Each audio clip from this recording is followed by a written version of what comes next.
यत् साक्षात् कुरुते प्रबोध समये स्वात्मानिमेवाद्वयम् तस्मै श्री गुरुमूर्तये नमः इदं श्री दक्षिणामूर्तये। हम गीता जी के 7वें अध्याय के 9वें श्लोक पर थे। वहीं से इसका पाठ करके फिर मैं आगे इसकी चर्चा पूरी करूंगा। पुण्यो गंध पृथिव्यां चे तेजश्चास्मि विभावसौ जीवनं सर्वभूतेषु तपश्चास्मि तपस्विषु बीजं मां सर्वभूतानां विद्धि पार्थ सनातनम् बुद्धिर्बुद्धिमतामस्मि तेजस्तेजस्विनामहम् बलं बलवता चाहं कामरागविवर्जितम् धर्माविरुद्धभूतेषु कामोऽस्मि भरतर्षभ ये चैव सात्विका भावा राजसस्तामसश्च ये मत्त एवेति तान् विद्धि न त्वहं तेषु ते मयि। तो हमने 9वें श्लोक पर हम लोग थे। भगवान ने यहाँ पर बोला पुण्य गंधः पृथिव्याम। इसको हमने थोड़ा सा देख भी लिया था। भगवान भाष्यकार कहते हैं कि पृथ्वी में गंध है वह स्वाभाविकता से स्वाभाविक रूप से वो पवित्र ही है, पवित्र होती है। दुर्गंध का नाम ही, जहाँ पे सुगंध है, दुर्गंध का नाम की किसी भी दुर्गंध नाम की वस्तु को ईश्वर ने उत्पन्न नहीं करा, वो ईश्वर की कृति नहीं है। निसर्ग में भगवान यहाँ ये कहना चाहते हैं, निसर्ग में जो गंध है वो पवित्र ही है और दुर्गंध का हेतु ये मनुष्य है। और मैंने उस दिन भी आपको पढ़ के सुनाया था इसमें से अविद्या धर्मादि अपेक्षयम संसारिणाम भूत विशेष संसर्ग निमित्त भवति। मनुष्य को दुर्गंध का हेतु क्यों बनाया, क्या बनाता है दुर्गंध का हेतु? तो यहाँ पे भगवान भाष्यकार लिखते हैं अविवेकी मनुष्य, जो अविद्या से ग्रसित मानसिकता वाला मनुष्य है, वही इस पृथ्वी पर गंदगी को फैलाता है।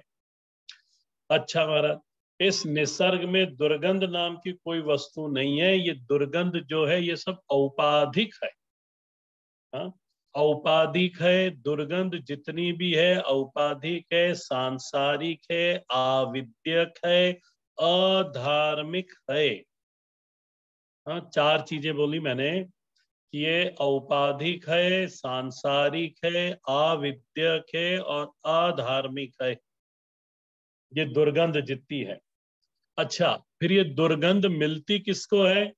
तो भगवान भाष्यकार कहते हैं संसारी नाम, ये संसारी ही दुर्गंध को फैलाते हैं और संसारी ही इस दुर्गंध का भोग भी करते हैं। तो पूछा किस तरह से भोग करते हैं? तो भगवान ने बड़ी मर्यादित शब्दों में लिखा यहाँ पर, भाष्य हो तो जरूर देखिएगा। भूत विशेष संसर्ग निमित्तम भवती। भूत विशेष का अर्थ क्या हुआ? गंदगी। बड़े मर्यादित शब्द में भगवान ने भूत विशेष करके इसको उच्चारित करा कि भूत विशेष संसर्ग, जो भूत विशेष के साथ संसर्ग होता है इन संसारियों का, संसर्ग निमित्तम भवती। बस संसारियों के द्वारा फैलाई गई गंदगी संसारियों को ही मिलती है। परमात्मा की बनाई हुई जितनी भी चीजें हैं उसमें तो सुगंध ही है, या ऐसा को निसर्ग में जितनी भी वस्तुएं वो सुगंधित है। जंगल में आप जाके देख लेना, जंगल में किसी प्रकार की कोई गंदगी होती नहीं। यदि वहाँ क्या बोलते हैं पशु पक्षी मर भी जाते हैं ना, तो उनका एक क्लीनिंग सिस्टम होता है जो तुरंत हो, क्योंकि वो दूसरों का भोजन हो जाता है, फिर वो तुरंत आके उसको क्लीन कर देते हैं। पर यदि मनुष्य वहां पहुंच जाता है तो जरूर गंदगी कर देता है। तो गंदगी करने वाला तत्व कौन है? भगवान की दृष्टि से ये मनुष्य ही है जो गंदगी फैलाता है। आगे भगवान कहते हैं तेजश्चास्मि विभावसो। विभावसो माने अग्नि। अग्नि तत्व में मैं रूप हूं, माने तेज हूं। परमात्मा के तेज में, तेज तत्व में अग्नि पिरोई हुई है, ऐसा लिखेगा।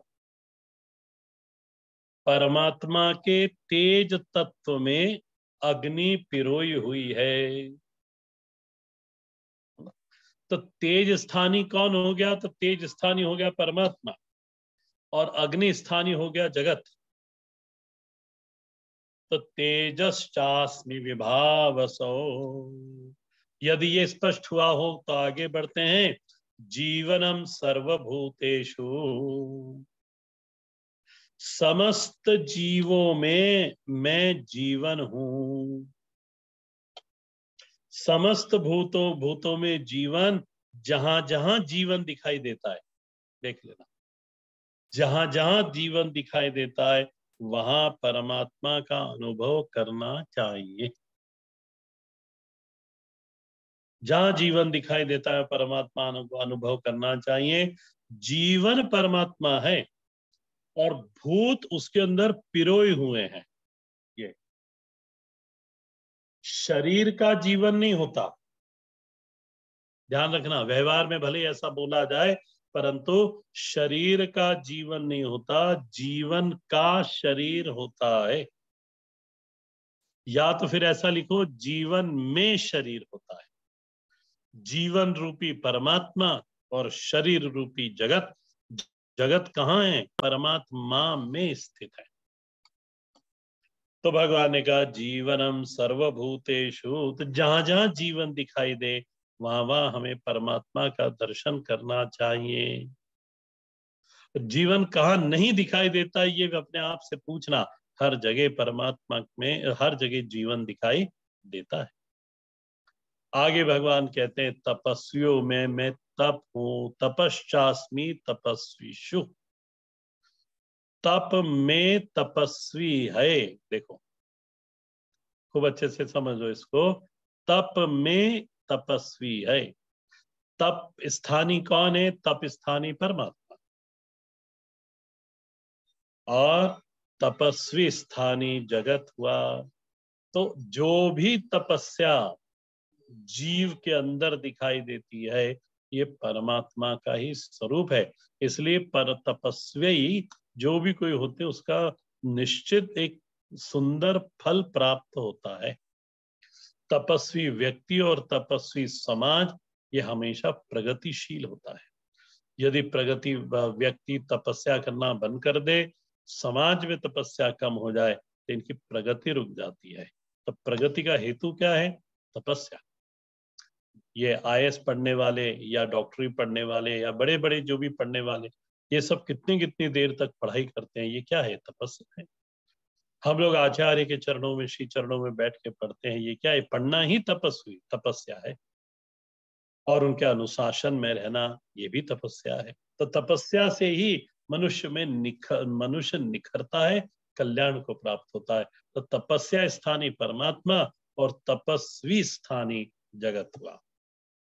अब भगवान यहाँ पे 10वें श्लोक के अंदर प्रवेश करके कहते हैं, हे पार्थ, बीजम माम सर्वभूतानाम, बीजम माम सर्वभूतानाम विद्धि।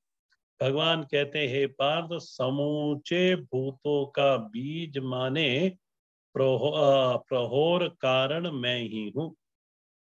कौन सा कारण? प्ररोह कारण मैं ही हूं। माने मुझसे ही सारे भूत जन्म लेते हैं। सारे भूतों का कारण मैं ही हूं। तो बीजम माम सर्वभूतानाम, समूचे भूतों का बीज माने प्ररोह मैं ही हूं। अच्छा, साथ में भगवान ने सनातन शब्द जोड़ दिया। सनातन बीजम। बीज शब्द को यदि अकेला छोड़ दिया जाए ना, तो वो परिणामी हो जाता है। इसको जरूर अंडरलाइन करके लिख लेना कि बीज को यदि अकेला छोड़ दिया जाए तो परिणामी हो जाएगा। इसलिए बिल्कुल भगवान ने संभाल के बात करी।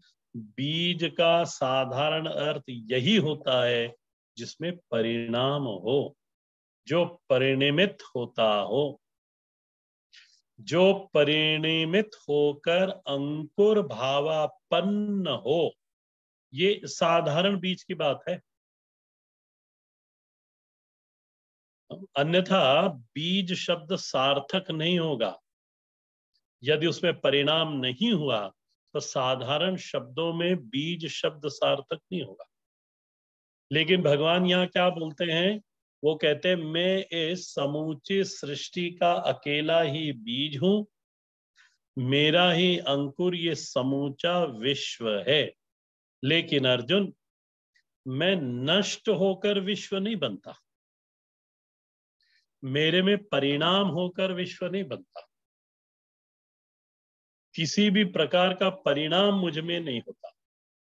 इसलिए कहा बीजम सनातनम माम विद्धि। ये सनातन बीज है।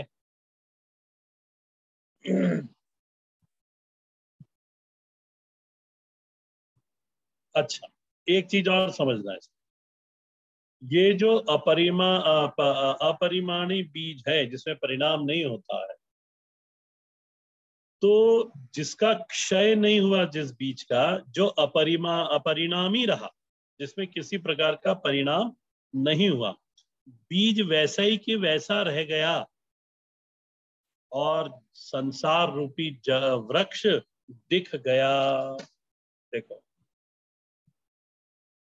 तो महाराज, ये जो संसार दिखाई दिया ना उस बीज से, उस वह किस स्थिति का संसार वृक्ष होगा?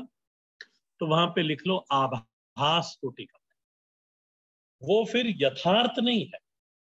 संसार कहां चला गया? तो संसार चला गया आभास कोटि में। क्योंकि परिणाम तो हुआ नहीं ना उसके अंदर। परिणाम होता तो कहीं ना कहीं यथार्थ से दिखाई देता, परंतु बीज में किसी प्रकार का कोई परिणाम नहीं हुआ। इसलिए उसमें से जो संसार वृक्ष उत्पत्ति हुई वो आभास कोटि में चली जाती है। कारण यदि अव्यय है ना, तो कार्य निश्चित आभास होगा। अव्यय ने खर्च नहीं होता। यदि कारण में किसी प्रकार का व्यय नहीं है तो जो कार्य कोटि है वो बिल्कुल आभास की स्थिति में दिखाई देगी। इसकी और किसी भी तरह से व्याख्या संभव नहीं है। ये उदाहरण से यदि समझना हो तो जैसे रज्जू में सर्प, रज्जू में कोई किसी प्रकार का परिणाम नहीं हुआ और सर्प दिख गया। दूसरा उदाहरण समझना हो तो मरीचिका का जल, मरीचिका जल का कारण है। कौन से जल का? तो प्रतीयमान जल का कारण है। का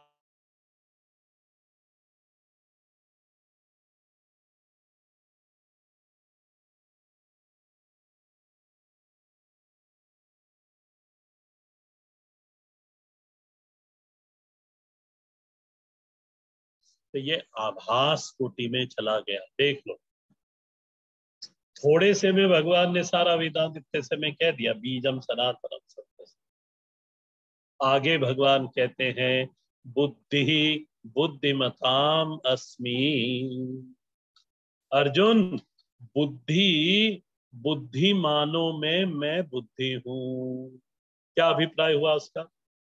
देखो बुद्धिमान तो सभी हैं। कैसे, क्यों बोल रहा हूं ऐसा? तो विचार करना। बुद्धि एक करण है, अंतःकरण के अंदर बुद्धि एक करण है। और कोई भी मनुष्य ऐसा नहीं हो जिसमें ये करण उपस्थित ना हो और उसमें बुद्धि ना हो। तो भगवान भाष्यकार समझाते बुद्धि का अर्थ करते हुए कहते हैं बुद्धि विवेक शक्ति ही, विश्लेषण करने का सामर्थ्य। दूसरा, शोध करने का सामर्थ्य। या तो उसको ऐसा लिखें विश्लेषणात्मक बुद्धि। विश्लेषण शब्द को समझ लो। श्लेष यानी चिपकना। दो वस्तुएं जो चिपकी हुई हैं, उसमें वि शब्द लगा दिया तो विगत श्लेष इति विश्लेषण। दो मिली हुई वस्तुओं को अलग अलग करके पृथक करके उसको समझना या पृथक करने का सामर्थ्य। अच्छा, ये सामर्थ्य सभी में नहीं होता। अच्छा, यदि हो भी तो एक जैसा सभी में नहीं होता। और अर्जुन, यदि ये सामर्थ्य तुम्हें कहीं दिखाई देता है तो उसको देखकर मेरा स्मरण होना चाहिए, क्योंकि ये सामर्थ्य रूप में मैं वहीं स्थित हूं। बुद्धिमत, ऐसे सामर्थ्य वालों को क्या कहते हैं? बुद्धिमत। अच्छा, इसी बुद्धिमत का समझना कविता में, इसी बुद्धिमत का षष्ठी बहुवचन यदि बना लिया तो बुद्धिमताम हो जाएगा। क्या बना है? षष्ठी बहुवचन, बुद्धिमताम। अब भगवान के श्लोक को देखो, बुद्धिमताम मध्य। जो बुद्धिमानों में जो बुद्धि है, विश्लेषणात्मक जो बुद्धि है, वो मैं हूं। आगे भगवान कहते हैं, तेजस तेजस्विनाम हम, तेजस तेजस्विनाम हम। तेजस्वियों में मैं तेज हूं। अब देखो, तेज का यहाँ अर्थ भगवान भाष्यकार ने क्या कहा? प्रागल्भ्यम। प्रागल्भ्यम का अर्थ हुआ प्रभाव। दूसरों को अभिभूत कर देने का सामर्थ्य। अभिभूत कर देने का अर्थ क्या हुआ? आकर्षित, एक तरह से ले लो, आकर्षित। दूसरों को प्रभावित करना, आकर्षित करना, आविर्भूत कर देना। अच्छा, सभी मनुष्यों में ये सामर्थ्य नहीं होता। प्रभावशीलता यही है। अच्छा, प्रभाव सब में ये सामर्थ्य क्यों नहीं होता? तो ध्यान देना, ये जो हमारे अंदर प्रभावशीलता आती है ना, इसके दो कारण हैं। पूर्व जन्म की कमाई या वर्तमान जन्म की कमाई। जब चेहरे पर तेज दिखाई देता है, वाणी से तेज दिखाई देता है, इसलिए धर्मात्माओं को, जो धर्म के मार्ग पर चलते हैं, अनुशासित रहते हैं, उनसे सब भयभीत क्यों रहते हैं? क्योंकि उनमें वो तेज रहता है। इसलिए आप देखो, पुराने की बात कर रहा हूं मैं, पुराने पिताओं को आप स्मरण करना, जो पुराने लोग हैं अपने अपने पिताओं को स्मरण करना। भाई, बच्चे आंखों से डरते थे, अब तो आंखों से डरा देते हैं। हाँ, हमको तो याद है, हम खेलते थे और पिताजी आ जाते थे, 6:30 बजे आ जाते थे। तब तक तीनों भाई बहन घर में भाग आते थे। उनको बिल्कुल नहीं अच्छा, सड़क पे खेलना उनको नहीं अच्छा। चलो बोले घर में, शाम हो गई। तो इस तरह से तेज उनमें रहता है। तेज कमाई हो ना जीवन में। अच्छा, कमाई यानी पुण्यों की कमाई, हाँ, बैंक बैलेंस नहीं। पुण्यों की यदि कमाई है तो ये प्रभाव दिखाई देता है। वाणी में प्रभाव दिखाई देता है, व्यवहार में प्रभाव दिखाई देता है, वो अपने व्यक्तित्व में प्रभाव दिखाई देता है। और उस व्यक्तित्व के कारण, उस वाणी के कारण दूसरा अभिभूत हो जाता है। अभिभूत माने nobody can ignore him.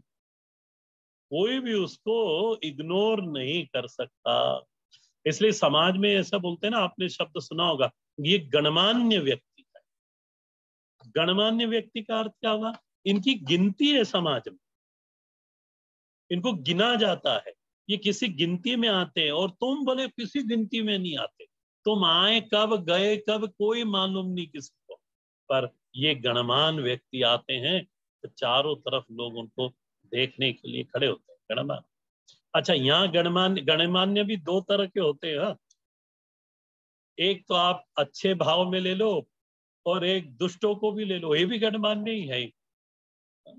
Airport पे खूब सारी पुलिस लगी थी, तो कोई किसी ने पूछा कौन आ रहा है, तो ऐसे का कोई चोर ही आ रहा होगा, जब इतनी पुलिस तो आ रहे कोई नेता ही थे।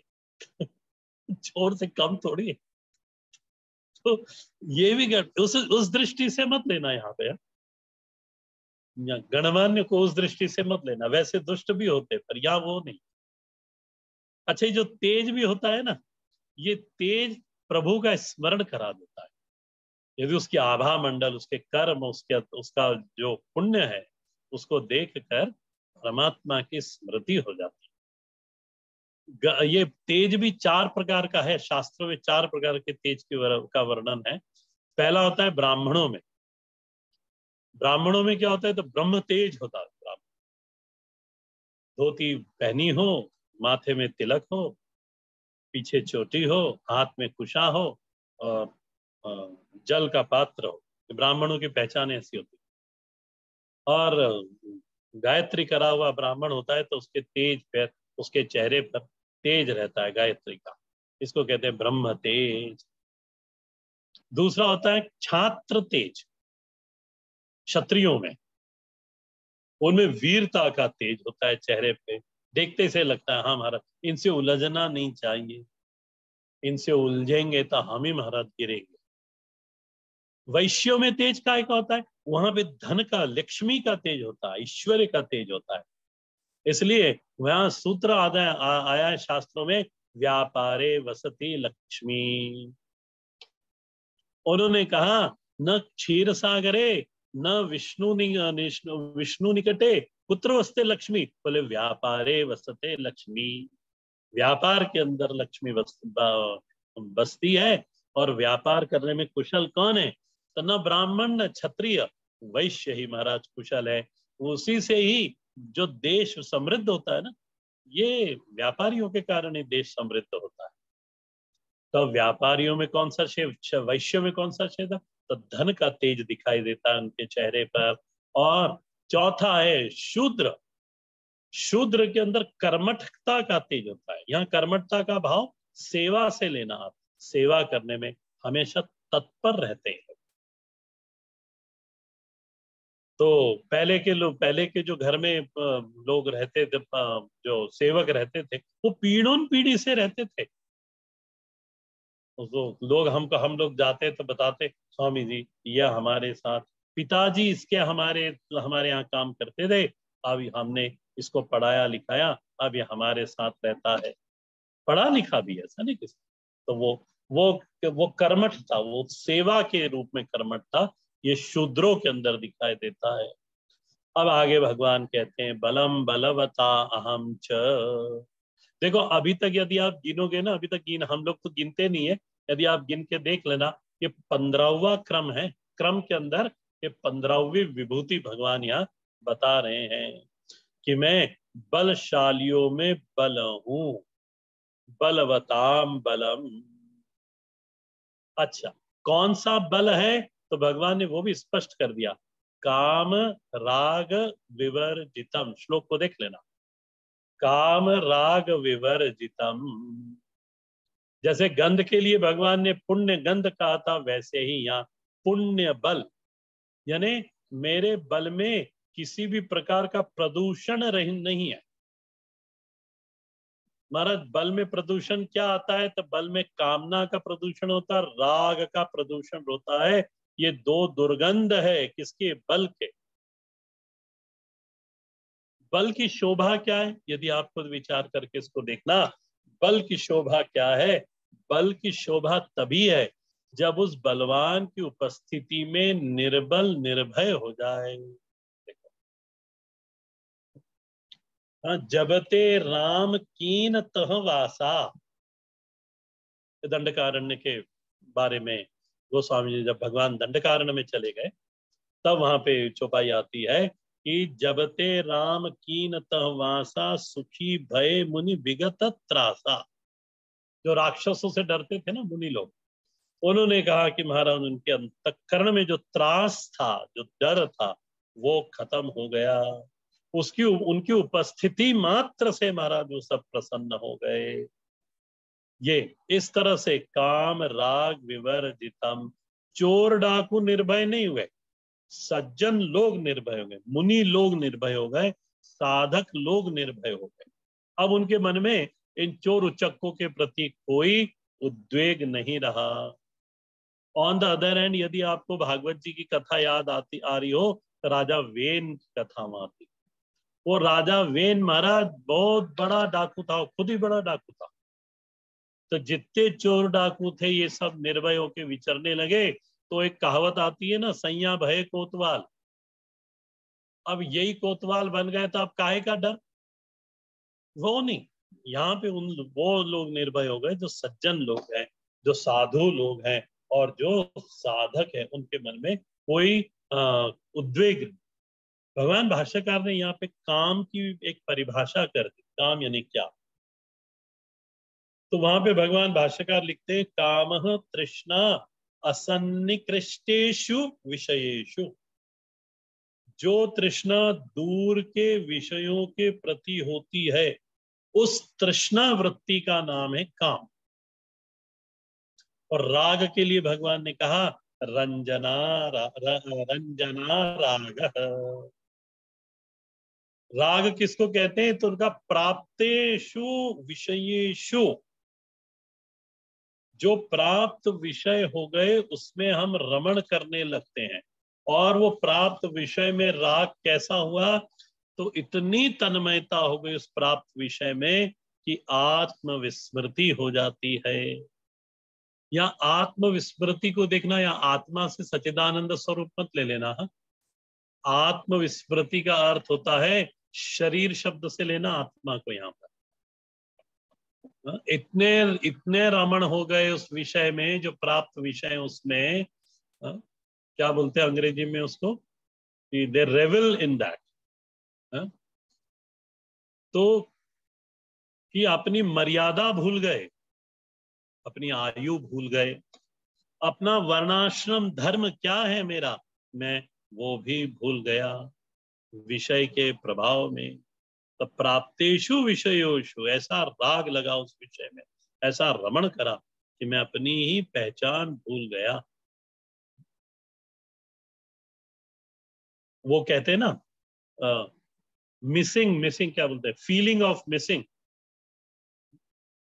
यही ना, जो तृष्णा वृत्ति है ना, ये वही मिसिंग वाली है।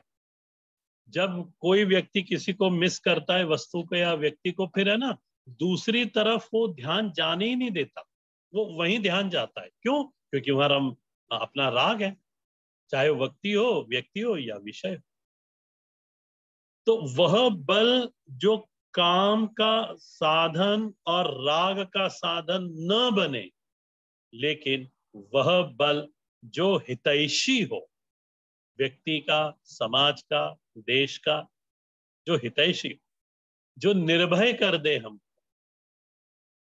वह बल कौन सा है? वह बल यदि आपको कहीं दिखे तो वो बल मेरा ही है, मैं ही उस बल में उपस्थित हूं। ये परमात्मा का कार्य है। अच्छा, रावण भी बलवान था, हिरण्यकश्यप भी बलवान था ना महाराज, इनके बल में परमात्मा के बल को नहीं देखेंगे। विभूति योग है ना, उपासना है ये भी। तो यहाँ उपासना क्या बनी कि ऐसा बल मैं हूं। और यहाँ एक चीज और है, यहाँ एक प्रेरणा भी बनी कि ऐसे बलवान बनो।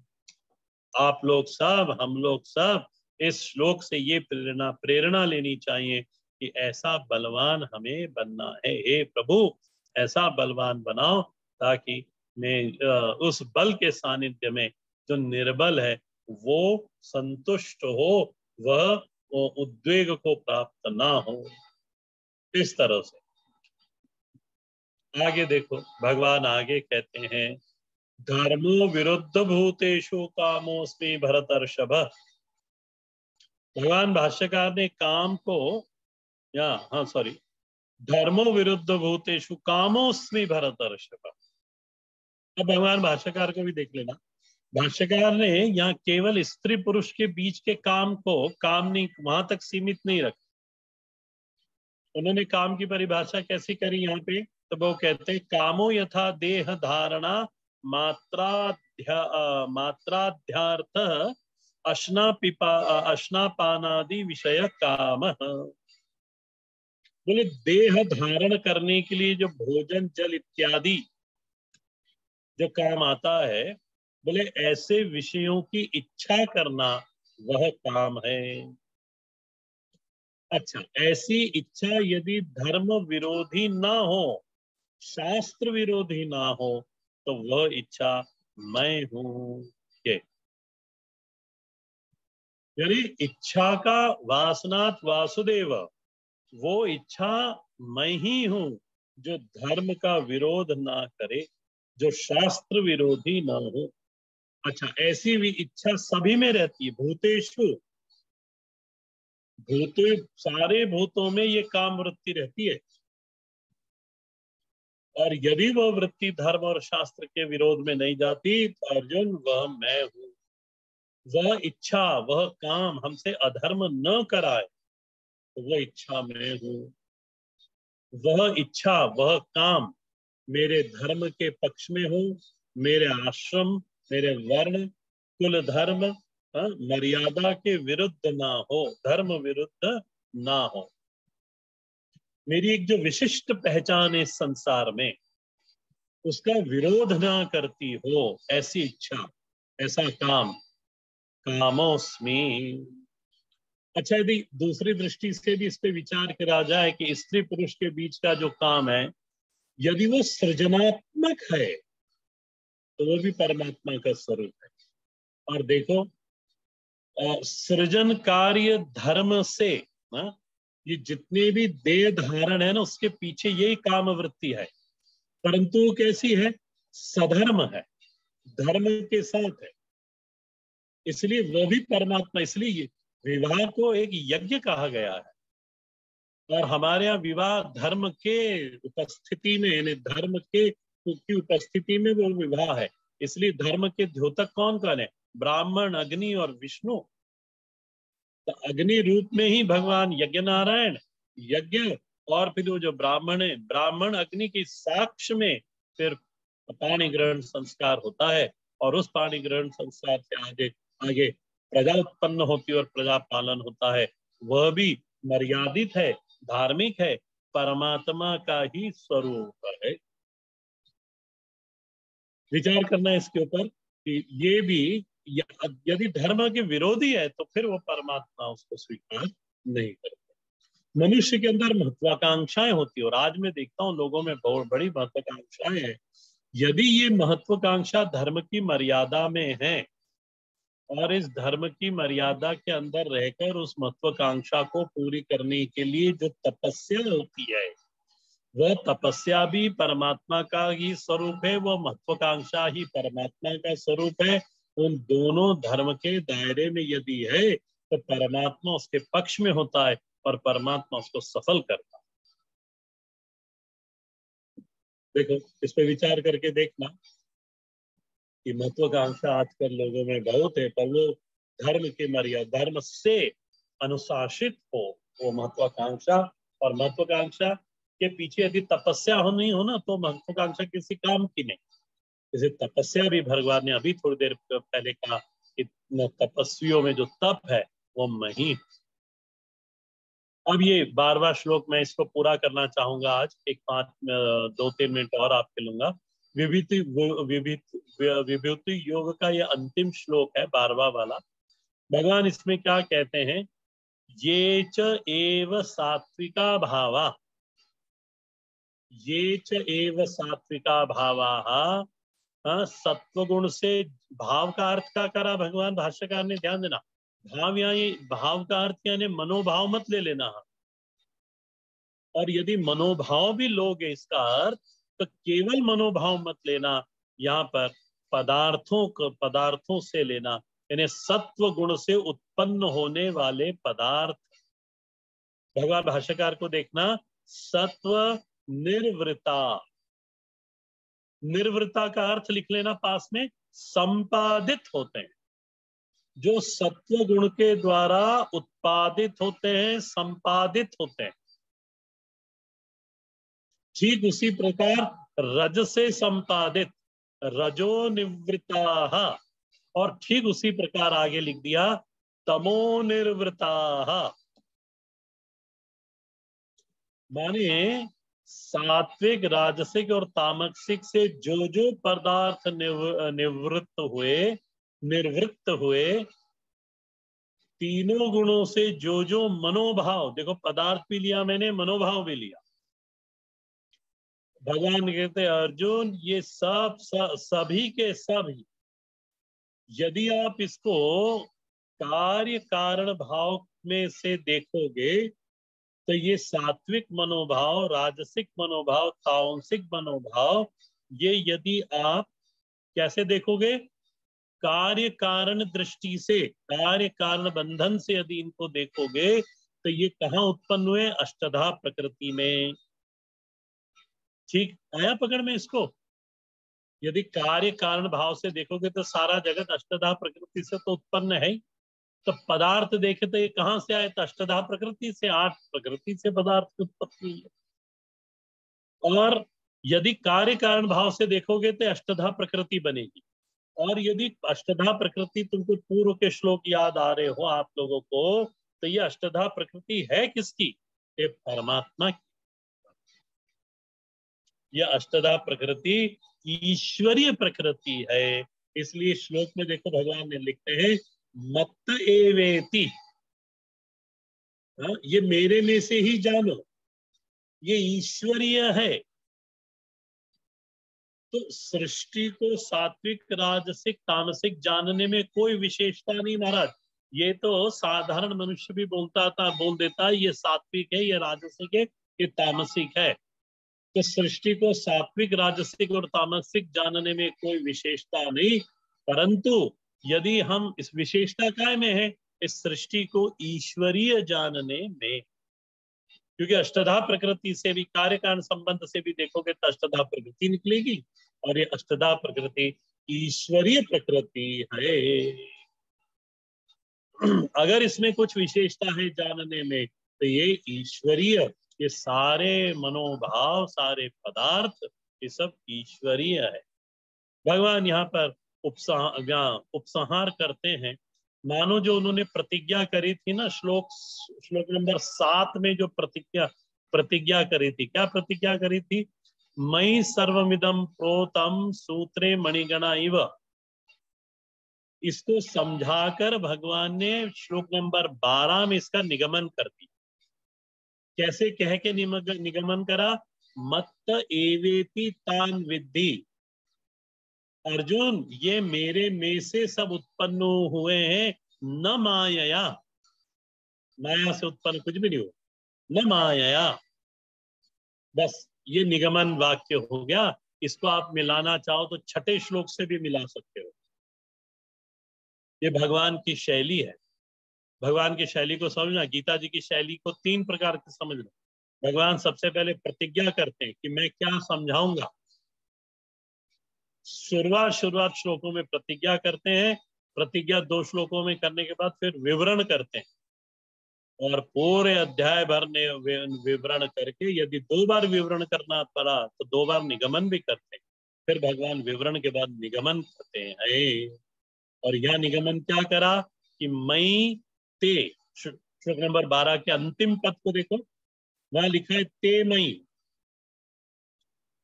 मिला, ते मई लिखा है। उसको मई ते भी कर सकते हो, मई ते, ये सब मुझसे मुझ में है। तो कैसे लिखोगे, मई ते न तो आकाशे, न तो प्रकृत्याम, न तो द्रव्येषु, न तो कर्मसु। कई विचार है ना, कोई कहता है आकाश से उत्पन्न होते हैं, कोई कहते हैं प्रकृति से उत्पन्न हुआ। न्याय और वैशेषिक ने कह दिया ये सृष्टि द्रव्य से उत्पन्न हुई। और कर्मवादियों ने कह दिया, पूर्व मीमांसा वालों ने, कि ये कर्म से उत्पन्न हुई। इसलिए भगवान ने यहाँ सब रिफ्यूट करते हुए कह दिया मयि ते न तो आकाशे, न तो प्रकृत्याम, न तो द्रव्येषु, न तो कर्मसु, कुत्र ते, बोले कहा मयि ते, और तेषु न अहम, मैं उनमें नहीं हूं। वो सब मुझ में है पर मैं उनमें नहीं हूं। हर हर महादेव। श्री राम राम रामेति रमे रामे मनोरमे सहस्रनाम तत्तुल्यम् राम नाम वरानने। श्री राम राम रामेति रमे रामे मनोरमे सहस्रनाम तत्तुल्यम् राम नाम वरानने। श्री राम राम रामेति रमे रामे मनोरमे सहस्रनाम तत्तुल्यम् राम नाम वरानने। श्री राम नाम वरानने। ओम नमः इति। ओम पूर्णमदः पूर्णमिदं पूर्णात् पूर्णमुदच्यते पूर्णस्य पूर्णमादाय पूर्णमेवावशिष्यते।